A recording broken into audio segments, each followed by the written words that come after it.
They certainly can be. All semi-trucks or 18-wheelers are required to follow federal rules and federal regulations.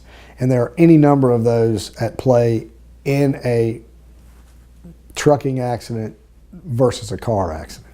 So what you have to do is you have to early on preserve evidence. And so it's important to get a law firm that knows what they're doing in these 18-wheeler accidents early on.